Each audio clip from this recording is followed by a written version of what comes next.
Hey everybody, and welcome to Bits of Board, where we're talking board games, miniatures, cards and dice. My name's Michael, and today we continue on our journey through the Kingdom Death Monster campaign. Today's fight is our rematch with the King's Man. I've been waiting so long, and I bet you have too, to see if we can actually pull this off. Granted, we are a lot stronger than we were the last time we came toe-to-toe with him, but we've learned a lot from that last encounter. What was it? You may not dodge the reaction of your own attack. Something like that, thanks team. Alright, so we're going to get stuck into that one right now. No hunt phase like the last episode, but this time that's intentional. Let's dive in. First off the ranks, we have Rain, the wise sneak of the antelope. Now she's decked out pretty much fully in that white lion gear.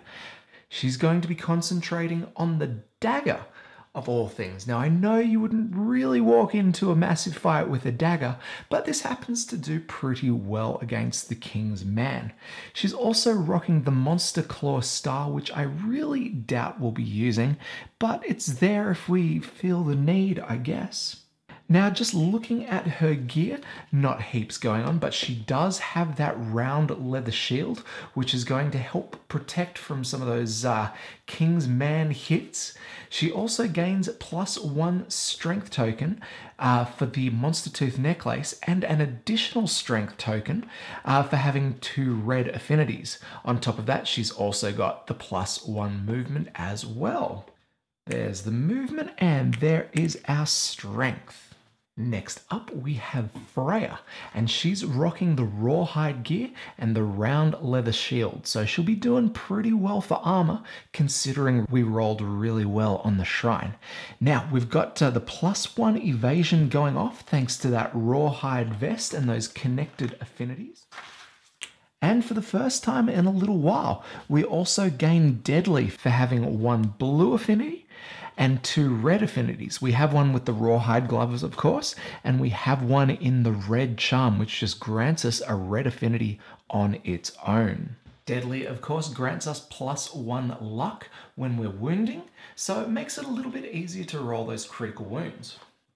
Now, Freya has the extra sense fighting art, which means she may dodge an additional time per round. And it's not represented by a card, and this was actually in our last hunt phase, so I'm sorry we got to miss out on the comedy there. But she carries around a beloved rock, so she must leave a free space somewhere in her gear grid. It's a fantastic little story event, and I might just try and sneak that in a quick read before we go too far. Maybe she can reminisce on the way home from the hunt, if she makes it. On top of that, she's also got the sword specialization, which allows her to make all of her rolls for hit locations, and then she can choose which dice goes where. We've not taken full advantage of this yet, but I feel like we will this time. Next up, we've got Puck, the Dingle hero of the antelope. Now he's going to be our bowman for this hunt, and he's rocking our brand new hollow point arrows, which, if he can score a hit, grants a -1 movement token to the monster. He's got +1 luck thanks to his lucky charm, and not a whole much else, unfortunately. But to make up for that, he does have the strategist fighting art, which combos so well with that bow. Now, I should mention that he's going for the bow weapon proficiency, taking over for the late Great Ripper. And I don't know if I mentioned, but Rain before, she's going to be going the daggers, just to see how we go with that. And finally, we have Lucky, the legendary survivor who managed to take down the King's Man the last time we encountered him. Thanks to his efforts, he's wearing the regal armor at the chest and waist location, and that is only going to grow as he does. We're bringing along with us the King's Spear because he actually has a weapon specialization with the spear, meaning if we draw a trap card from one of his attacks, we roll the dice and on a 7+, we may discard it, which is brilliant. He's also bringing along the Whisker Harp, granting survival to all of the survivors, comboing very nicely with his stone noses, boosting him up to max survival of 5. He's also gaining 1 insanity off them and 3 there, so he's going to rock up mostly quite insane with 6 points. which kind of suits him. Now he's got 2 fighting arts. The cross arm block, whenever you're hit, after hit locations are rolled, you may change one result to the arm's hit location. May be useful considering he's got a little bit of armor there. On top of that, he's got the Orator of Death fighting art. Once per showdown, he may spend an activation to have all non-deaf survivors gain +2 insanity. And when he dies, if he dies, he encourages all survivors with his last words. This is definitely going to be a battle to go down in the ages, so let's take our survivors off to the showdown.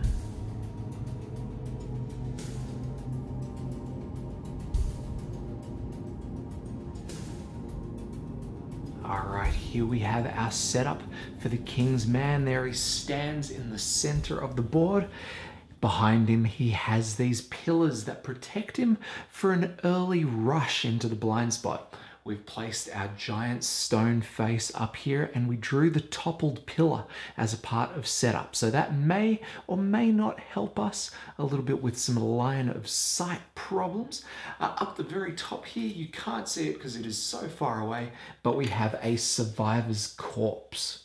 Now, as for a refresher, the King's Man has the weak spot trait, meaning if we can attack his blind spot, he gets -4 toughness. Unfortunately, to combat that, he does have some benefits. He has the King's Combat trait, which allows him to, at the start of each monster turn, perform a basic action, which means he's essentially going to get 2 attacks every time we play. He also has the King's Aura, which these cards here, these 3 battle pressure cards, we lay down on top of the hit location deck, and they're actually going to provide a bit of a hit buffer.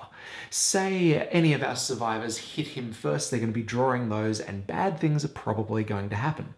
All except for Lucky, because he has the King's Step secret fighting art, which means we just discard those as we draw them. So he is going to be our #1. Like, if we get a chance, we're going to try to hit with him first. Finally, he's also got the Outfighting trait, which means he's got reach 2, and he's going to be using that at every possible advantage. All right, we've set up the AI deck. Shuffle that guy up. We've got the hit location deck with those battle pressure cards on top. It is time to begin, and guess what? Survivors get the first turn because we are defending our settlement. All right, I said it before, but we're going to start with Lucky here, and we're going to see if we can sort of carve away at his AI cards before he even gets a chance to use it. Lucky has 7 movement, so we're going to get him right up, and I think in the corner next to the King's Man. 1, 2, 3, 4, 5, 6, 7. Perfecto. He has plenty of movement to get up there. Now from that position, he's going to attack with the King's Spear. 2 dice. We are hitting on a 5+ though. Just 1 hit there. So we draw the hit location. It's a battle pressure card. We discard and we keep drawing through until we get an actual hit location. So we discard those 3 and we get the Halberd Handle. Now this has a reflex on it, but it may be to our benefit. 6 strength between him and the weapon. We're going to be wounding on a 6+. Yes, fantastic. So we get that wound, but there is a reflex here, and what is that? Spend 2 survival to gain +1 courage and boldly deflect the halberd, or all survivors within 2 spaces of the King's Man are knocked down. Definitely going to be spending that survival. He's down to 3 survival, but gains 1 courage. Next, we're going to be attacking with Puck over here. Range of 6, 1, 2, 3, 4, 5, 6. Just out. But that's okay. We'll move him first and we'll attack just after. So we're going to go 1, 2, 3, 4, 5, 6. And we can see the King's Man there, so that is wicked. Now for us to be able to attack, we're going to need to get that movement point back because the bow is cumbersome. We spend that survival and now we're going to be attacking, but with one of our special ammunition. We load the claw head arrow and unleash the attack. 1 dice, we do need a 6+. Yes, absolutely. So we make the hit with a 10. We drop down a hit location card. Most importantly though, we gain that -1 evasion token for the King's Man. Puck, just like Lucky, has 6 strength between the weapon and himself, so we'll be wounding on that 6+. A 7, and we do make it another wound down. Unfortunately, no death blow. That is far too early. Next up, we have Freya with the sword. Now, she's not going to be able to get in range, but she's got plenty of armor, so we're going to move her up to get in the King's Man's grill. 5 points of movement, 2, 3, 4, 5. And then we're going to use her activation to fire off the Rawhide Headband. We have a blue connected affinity on there, and this allows us to draw 2 AI cards from the monster deck, and then we can pop them back down in any order. So we get to choose his next attack. We have Spear, which is a straightforward attack. There's also the Hook and Pull. I think we better go the Spear on top, knowing what's ahead. All right. Lastly, we have Rain, and well, I've got a plan for her. We're going to move her 5 spaces, 1, 2, 3, 4, 5, right next to Freya there. We're going to spend 1 of her survival to get that movement point back. And then we're going to activate the White Lion Coat's Pounce ability. We're going to move 3 spaces in a straight line and then activate with our weapon. Now, just for wearing the gear, that's going to give us a temporary +1 to strength for this attack and +1 to accuracy. But because we're also wearing the full lion armor, we gain another 2 strength and a speed token. 4 dice, 5+. Let's get them out of there. Whoa, 4 hits. We even get a perfect hit in there, which thanks to the special ability on the bone daggers, we gain +1 survival, bringing us back up to the max. All right, all 4. Let's see what hit locations we get. But of course, we have a trap card. We don't need to draw anymore because this is not going to go well. Gouts of acid spew from the cracks in the monster's armor. The attacker is doomed. All survivors within 2 spaces of the monster suffer damage to a random hit location equal to the number of wounds on the wound stack. Whoa, I'm glad we didn't get this much later. Any survivors with a shield may elect to protect themselves and ignore this trap. We return any discarded battle pressure cards to the top of the hit location deck, so wow. Alright, well, Rain is no dummy, so she'll be protecting herself with the shield, but unfortunately, Lucky doesn't have the shield. So, we've only got 2 wounds in the wound stack, so he's going to get 2 damage to the head location. Alright, that was pretty brutal, but not that bad. Let's reshuffle our hit location deck and add those battle pressure cards back to the top. Now, I would love to continue the onslaught here, but with those battle pressure cards back, oh, it's not going to be a good idea to attack. So we move into the King's Man's attack phase. We begin with the King's Combat Trait effect, which means he starts with his basic action. Firstly, we attempt to target the survivor in his blind spot. No one's there, so we move to the closest threat, and that is Rain. Now, I forgot just how crazy this attack is, but it's actually going to hit Lucky as well. In fact, it would hit everyone from here, all the way over to here. Absolutely brutal. We'll begin targeting Lucky. This is a 3-speed attack hitting on 3+. Oh, actually, Lucky has an evasion of 2, so 5+. Not so bad. Yes, just 1 hit. That's not so bad at all. Let's find out where this one hits. This is 3 damage, potentially, to the hands location. Now, if this one does damage to Lucky, it's going to cause bash and knock back 5 in the direction indicated by the attack, which is that away. So I think we might forfeit 1 survival to dodge this thing. Next, we move to Rain, and she's only got an evasion of 1, so this is going to be 3 dice on a 4+. Whoa, 3 hits. So brutal. Let's find out where. Head, arms, and legs. So we'll spend 1 survival to dodge that head hit, but the other 2 are going to hit. She's left with only 1 point of armor at each of those locations. To top that off, she's knocked back 5, 2, 3, 4, 5. And she's potentially off screen there and knocked down. All right, that's the end of the basic action, but the Kingsman still got his AI card. What have we got? Spear, and we knew this was coming. This is attacking the closest threat in field of view and range. Thank you, Lucky. We're going to full move him towards the target, but he takes that step back to stay in range. Actually, he's actually going to stay there, which is super annoying because he's already within reach of 2. This is an absolute pain for us survivors because we want to get into that blind spot to do some damage. Again, 3 speed, hitting on 5s. Oh, he's not bad, he dodges 1, but those last 2 hit. Whereabouts? 1 to the head, 1 to the waist. Unfortunately, we can't use our survival to dodge anymore, so we have to take this damage. With that, Lucky suffers a heavy injury to the head and is knocked down. Oh, and to top it off, he actually gains a -1 movement token, which is not so bad considering he's got a base movement of 7. And with that, we move back into the survivor's activation. All right, let's get back to our ranged game. Puck is going to make his way to the giant stone face and use his activation to get up. Oh no. I really want to move Puck onto the stone face, but I also want to attack with him as well.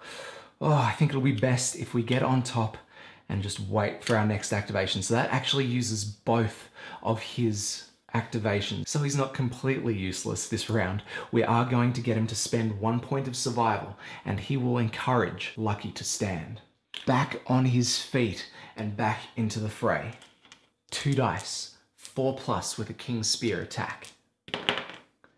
Oh, just the 1 hit I got ready there. But it's enough to clear out those pesky battle pressure cards. We draw the Regal Vambraces. Now this has a reflex on it, which will move the monster away from the attacker here. Let's hope we can make the wound. Need the 6 for the wound. An 8 will do it. So that is another wound into the wound stack. But the reflex goes off. Turn to face the attacker, then without turning, move the monster 2 spaces directly away. If the attacker has King's Step, they may follow the King's Man and move 2 spaces forward. Otherwise, cancel all hits, now out of range. Well, we're going to get the King's Man to turn to face the attacker, and he's going to move 1, 2 spaces back. But Lucky, of course, thanks to his regal placard, has the King's Step as well, so he follows. And we spend another survival to continue the attack. 2 dice, 4+. 2 hits. 1 to the regal back, which grants a bonus if we're attacking with daggers, and a 2nd to the regal gauntlet, both of which have a wound reflex on them. I'm thinking we're going to attempt the regal gauntlet first. Need that 6+. And the 7, we do make it. So that is a wound. The attacker gains +1 survival. Yes! And the King's Man staggers and gains -2 toughness until the start of the next monster turn. That means we're going to be wounding this location on a 4+. Oh, no good. And the 3, we fail. So we discard that hit location and move it on. Freya's going to be granted her first chance to attack the King's Man. 1, 2, 3, 4, 5. And she's going to dash to continue moving up behind. So she'll be hitting on anything except for a 1. 2 dice. Ooh. And 2 hits there. We have the Regal Helm and the Regal Sheath. Now the Regal Sheath has a reflex on it which will bring our battle pressure cards back to the top. So this is going to be pretty brutal. Thanks to her sword specialization though, we're going to be able to roll both of our hits here and then assign the dice to the wounds that we want. So hopefully we can get a 9 or a 10 for a critical wound. Yes! Absolutely jag it there. Check that out. So this one is going there. This one is going there. That is 2 wounds. We resolve the regal sheath first. No reflex. We get a wound and the lost sword persistent injury comes into play. No idea what it does yet, but man, am I happy about that. That critical wound is thanks to the deadly ability on the scrap sword, which gives us that bonus luck. Over here, we have the regal helm wound. With the wound, the attacker gains +1 survival, and the Kingsman staggers and gains -2 toughness until the start of the next monster turn. Wow, that is -4 toughness there. What an amazing attack so far. Now, it's not over for her. Freya is going to use one of her survival to now surge. Another 2 dice, anything but 1s. Oh, the perfect hit. The edge sharpens, gain +4 strength for these wounds. These are going to wound on anything but a 1. It must be. I'll count it out in just a sec, but far out, this is good. So with Freya's strength and the strength on the scrap sword, as well as that bonus strength, we would be rolling 2+ here for base. But because of these -4 toughness, come on, anything but 1s. Let's roll both attacks and assign our wound. Both are going to hit, albeit not that well, but let's find out how we go. All right, these are pretty brutal. The regal faceplate and the regal skirt, both of these reflexes are going to go off. So it doesn't really matter which order here, but for the regal faceplate, the Kingsman fights dirty, spewing acid into the attacker's eyes. If the attacker is within 2 spaces of the Kingsman, they gain -2 accuracy tokens. Ouch. To be fair, he's not even whatever. Then we get the regal skirt. Return any discarded battle pressure cards to the top of the hit location deck and perform a basic action targeting the attacker. That is unfortunate.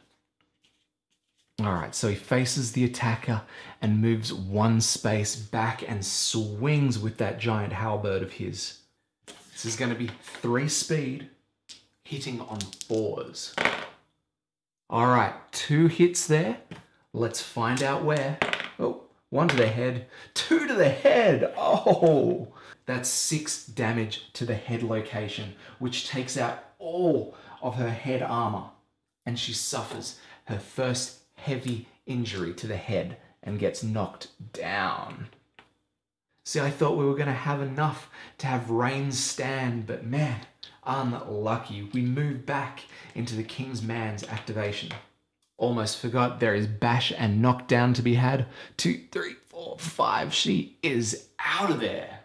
All right, now we move back into the Kingsman's attack. Thanks to King's Combat, we begin the Kingsman's activation with the basic action. That's going to be lucky. So we full move to the target. We are already in range, but he's still going to jump back. So he has that reach 2. 3 dice, 5+. Oh, fantastic. 3 misses, I'll take that any day. And now for his AI card attack, we have Force Thrust. Closest threat in field of view, it's still going to be lucky, and we'll be attacking 3 speed again with the 5+. All right, just 1 hit there. Let's find out where. To the hands. All right, 3 damage. We will take that. Stay steady. And that is the Kingsman's activation. All of our survivors get to stand now. And we are on for the attack. We begin with Lucky, desperately trying to take out those battle pressure cards. 2 dice, 4+. 2 hits. 1, 2, discarding, 2 real hits. Bang! We have the regal gut plate and the halberd spear, which is a first strike location. If the attacker is wearing any heavy gear, they suddenly feel their knees buckle, and are knocked down. That king's spear is heavy, and so he can't make the rest of the attack. And what makes it even worse, return any discarded battle pressure cards back to the top of the deck. We're going to have to do this the old-fashioned way. All right, Puck's going to load up his bow and take a shot. We want to get rid of these battle pressure cards one way or the other. Now, I don't like our odds. Let's go the catgut bow. We can try and at least take 2 of these battle pressure cards out of there. Come on. Yes. All right. So they come up, bang, bang. The hit is cancelled. If the survivor is adjacent to the monster, they make king step. He's not, so we only have 1 of those battle pressure cards left in the deck. Let's get Freya in there, and she's going to be able to attack in the blind spot. Hopefully 1, 2, 3, 4, 5. Yes, she can make it in. 2 dice, anything except for a 1. Oh, just 1 hit, but that's all we need. We discard the remaining battle pressure card. That hit is cancelled. We wouldn't dare leave it there, would we? We use one of Freya's survival to attack again. 2 hits. The Regal Sabatons and the Axe Blade, which gets first strike. Oh no! Again. Oh, thankfully she's not wearing any heavy gear. That would be brutal. We'll roll our 2 dice and we'll assign our hits from there. A 7 and a 9, exactly what we needed. Again, Deadly comes to our rescue and we turn that 9 into a critical wound. So we ignore all that top stuff there. The finely worked axe is damaged. The King's Man gains a -1 speed token. Sucker! We discard one of his AI cards and we continue on.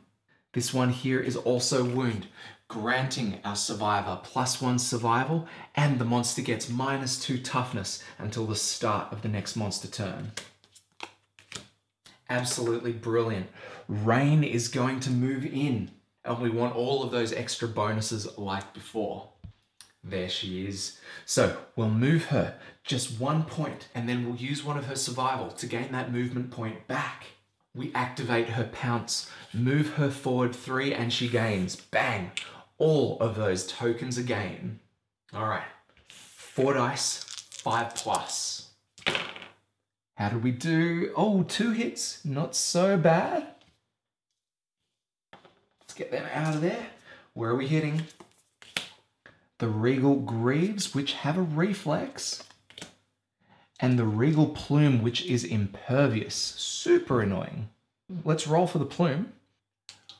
This would wound on a 3+, but we need that 10. No, either way, terrible. That's fine. And we move to the Regal Greaves, again, 3+. And we'll take that 4. All right, another wound. What's going on with this reflex? Oh, that is super bright. There we go. Turn to face the attacker, then without turning, move the monster 2 spaces directly away. If the attacker has King's Step, they may follow the King's Man and move 2 spaces forward. Otherwise, cancel all hits, now out of range. Bang, and 1, 2. All right, pretty solid round, but it's not over yet. Back to the King's Man. So we add the battle pressure cards back to the hit location deck, and we begin with the King's Man's basic activation. Closest threat is going to be the target, and he doesn't have to move. Freya's only got 1 evasion, so this is going to be 3 dice. No, 2 dice thanks to the -1 speed, hitting on 4+. 2 hits, not good. Let's find out where. To the chest and to the feet. All right, we're going to get tricky here and we're going to spend 2 survival to dodge 2 wounds. What is this madness, I hear you ask? Thanks to Freya's extra sense, she can dodge 1 additional time per round. And so, this is wicked. Not only do we get to not get that damage, but we also don't get that knockback, which would send us into the pillar back there. All right, we got out scot-free there, but we've still got an AI card to go. Oh no. Okay. All threats in the zone of death. That is all three of these guys over here. Now Freya's out of survival, so I can't move her out of there. But Rain, she can get out for the time being. So we're just going to take her. Oh wait. No, Rain's actually not in range of this. Brutal. Well, I guess we're going to have to take the hit over there, but Lucky doesn't have to worry about it, and we'll see why in just a sec. There we go. In the order of the monster controller's choice, attack each target in the zone of death. Survivors with King's Step may ignore this attack. If the monster does not attack any survivors, guard. Well, he is going to be attacking. This is 2 speed, 3, 4+. Nice. Just the one hit, but it's just enough to do some major damage. Let's find out where. All right, Freya is doing fine, and our survivors live. Lucky stands, and we have all 4 survivors ready to do some mean damage here. All right, let's do it. Let's get Dryleaf in there. 1, 2, 3, 4, 5. We're going to get him right behind the Kingsman because we need to land as many hits as possible. And we attack from the blind spot there. All right, so we roll for Lucky. It's going to be 2 dice, 3+. Yes, 2 hits. And so we power through those battle pressure cards and we draw 2 hit locations. We get a trap card. Fantastic. All right, now Lucky is attacking with his King's Spear, of which we have a specialization. So we're going to roll a dice, and if we manage to pull a 7 or more, we get to discard the trap. Come on. No! Oh, so close. Gouts of acid spew from the cracks in the monster's armor. The attacker is doomed, and all survivors within 2 spaces of the monster suffer damage to a random hit location. That is both Lucky and Freya. Let's roll for Lucky first. To the hands. He gets his heavy wound to the hands and becomes knocked down. We'll go for Freya. To the feet, to the legs. Knocked down as well. Brutal. All right, well, that's the end of Lucky's activation. Top stuff there, Lucky. We move to Rain's activation. Let's move her 1 place back, get into position, and then spend a survival to pounce, gaining all of these wonderful tokens for the bonus. 4 dice, 5+. What is this? 1 hit? No. Where's it hit? The battle pressure card, of course. But do we want a King's Step? Oh, I think it's a bit risky. Let's leave that and we continue on. We're going to spend 1 of our survival to attack again. We still get the added bonus of these tokens. So let's roll 4 dice, 5+. 1, 2, 3, 4 hits. Yes. So we get the top 2 battle pressure cards out of the way. That hit is cancelled, but we have 2 to follow. We have the Regal Gauntlets, which have a wound, and the Regal Sabatons, which also have a wound. And these are the ones that grant us bonus strength if we're attacking with daggers, and you know that we are. This is going to be wounding on a 3+. We'll go the Gauntlets first. And it is a critical wound. That's a shame, there is no bonus there, but we will take it anyway. We do gain a bonus survival, and the Kingsman staggers, gaining -2 toughness till end of turn. Let's go for the next location. And we get there as well. So Rain is back up to 2 survival. All right, let's go ahead and use 1 of those, encouraging Freya back on her feet. And we discard the 2 wounds. We have 2 cards left in the AI deck. We have got this. So let's have Puck take aim with his bow and fire. 2 dice, 6+. We make it, so that's 2 wounds there, or 2 hits. We have the Regal Helm and, oh, the Regal Plume and Impervious Location. Let's roll for that one first. Nothing happens there. But we do have the Helm. Now the King's Man is on -4 toughness here. This is going to wound on a 2+. And we do make it. Fantastic. Oh, and that would be a critical wound too. Alas, no critical wound effects there, but we do discard another card from the AI deck. Now we have Freya up there. She's standing ready to go, but I do not want her attacking right now, so I'm going to get her the heck out of there. She's going to run 2, 3, 4, 5 right out of there and just hope that the other guys can survive this. We move into the King's Man's final, I hope, activation, and we move into the basic action. Oh, this is going to hit the survivor in the blind spot. It mentions nothing about a threat, so that is going to be lucky. We full move towards the target, but we're already there. For the sake of simplicity, we'll move him down here so he can utilize his reach too. And he attacks. This sucks. 2 dice, 5+. Oh, 2 misses. We are good. We draw the final AI card, and it is Force Thrust. Closest threat in field of view and in range. That is going to be Rain. King's Man turns to attack. So the King's Man moves in and steps back to attack because this has to be a front-on attack. It's only going to be 2 speed, hitting on 4s. Oh, 2 hits. Where are they hitting? Waist and head. We are so lucky Rain has armor there.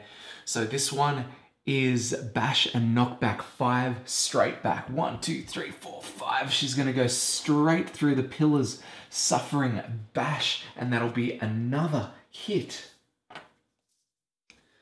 Let's find out where the pillar damages her.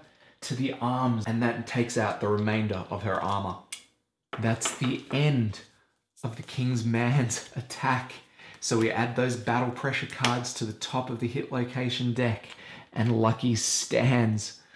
Oh man, Lucky has 6 movement, so he's going to make his way into the blind spot of the King's Man.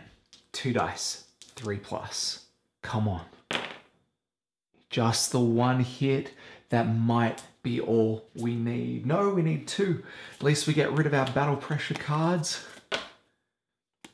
And we hit the Regal Greaves. This has a reflex, so let's see if we can wound it. I really hope we can. It's -4 toughness from the blind spot, 2+. And we do make it with another lantern, but no critical effects to take advantage of. We discard the final AI card and we are spending... Oh, do we... Yes, thank goodness. We have a point. We have 2 points of survival left, so we're going to use 1 for 1 last attempt. 2 dice, 3+. 2 hits.